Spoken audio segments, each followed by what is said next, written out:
Gracias, presidente, colegas asambleístas, medios de comunicación, muy buenas tardes. Hemos sido convocados a esta sesión a fin de encaminar este juicio político. Sin embargo, para mi concepto no va a ser suficiente ni la censura, tal vez ni siquiera la destitución en su momento.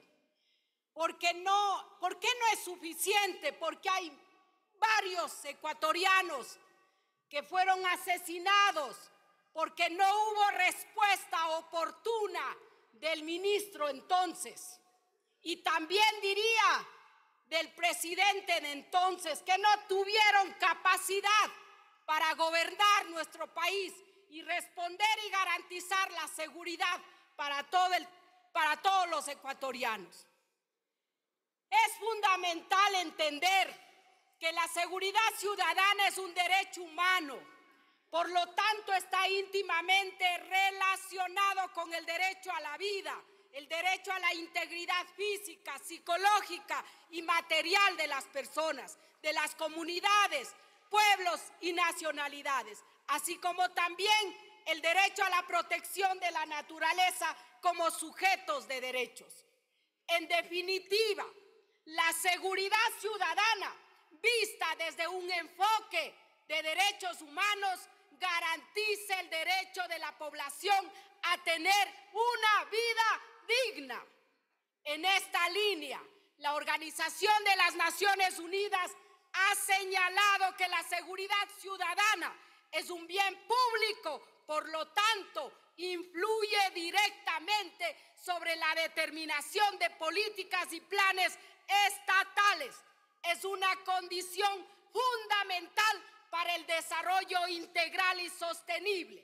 Es decir, sin la seguridad no se puede hablar de bienestar y desarrollo exitoso de nuestro país. Al parecer, las autoridades y el gobierno no logran entender la importancia que tiene la seguridad ciudadana.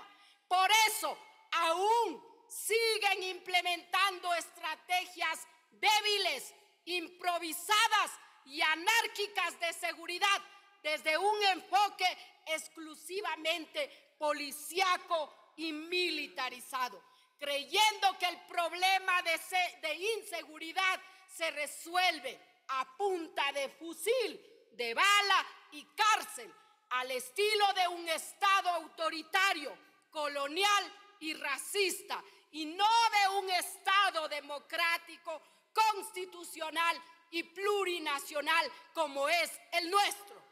Digo autoritario, colonial y racista debido a que la estrategia de seguridad ha sido basada en la seguridad de fusil, bala y cárcel. Solo está dirigida a atacar a los sectores populares y no a quienes son los cerebros y estrategas del narcotráfico y el crimen organizado, o a los delincuentes de la burguesía, quienes disfrutan de las bonanzas de sus actos ilícitos en los paraísos fiscales u otros lugares. Además, debo decir que usan la fuerza y la violencia estatal para tratar de posicionar como terroristas o crimen organizado a los pueblos y nacionalidades, a las organizaciones sociales y demás colectivos que luchan por la defensa de sus derechos individuales, colectivos y de la naturaleza.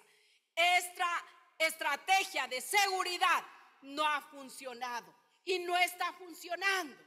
Hoy seguimos vivenciando con gran indignación e impotencia cómo los delincuentes siguen asesinando, secuestrando, extorsionando a la población. Continúan enviando la droga a otros países. Siguen fortaleciéndose los actos de corrupción en las entidades del Estado y el sector público. Entonces, es necesario evolucionar en el entendimiento de la seguridad ciudadana, para no solo limitarnos a la lucha contra el crimen organizado y la violencia, sino para formular y aplicar políticas públicas integrales que permita instaurar un ambiente propicio, adecuado para la convivencia pacífica de las personas, de las comunas, de los pueblos y nacionalidades. Es fundamental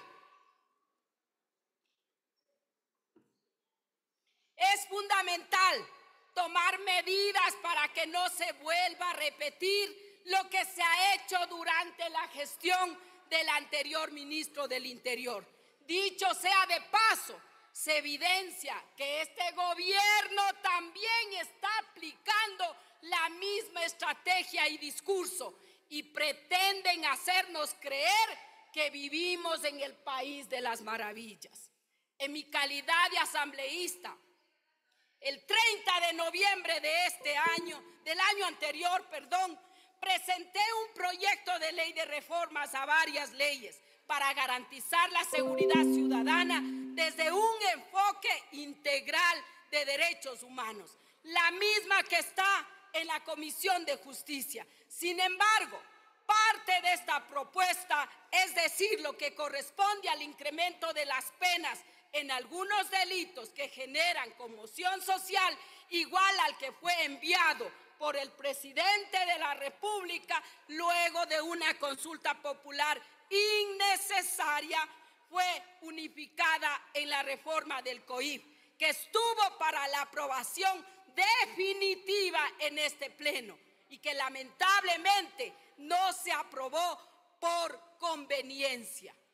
No obstante, los demás articulados que reforman otras normas jurídicas están allí. Por eso, invito a ustedes, colegas legisladores, iniciemos un proceso legislativo para dotar de un marco jurídico eficaz, no solo para incrementar las penas, ya que con eso no se resolverá el problema de la inseguridad, sino para que realmente se implementen políticas integrales y sostenibles para garantizar la seguridad ciudadana y humana de los ecuatorianos. ¿Cómo es posible que mientras la policía y la población estaban siendo asesinados y secuestrados en las calles, el exministro Juan Ernesto Zapata Silva, teniendo asignado a su cartera de Estado $80.348.695, solo haya gastado apenas $25.834.340 generando graves deficiencias en la dotación de los elementos básicos e indispensables a la Policía Nacional, como son chalecos antibalas, armas y municiones, vehículos para patrullaje, renovación de los sistemas tecnológicos para operar el sistema integral de seguridad en cárceles y a nivel nacional. Todo esto evidentemente hizo que incumpla con su obligación constitucional y legal y afectó gravemente los derechos constitucionales y humanos de toda la población. Esto Le queda un es minuto, asambleísta, por inadmisible. favor. Gracias, presidente. Esto es inadmisible desde todo punto de vista. Por eso, el día de hoy, mínimamente tenemos que censurar para que aprendan aquellos que llegan a las distintas carteras de Estado que deben venir a trabajar y no a calentar sus puestos o a satisfacer su ego personal. Es necesario responder y atender al país garantizándole la seguridad y por eso vamos a apoyar esta censura. Muchas gracias, presidente, y todos.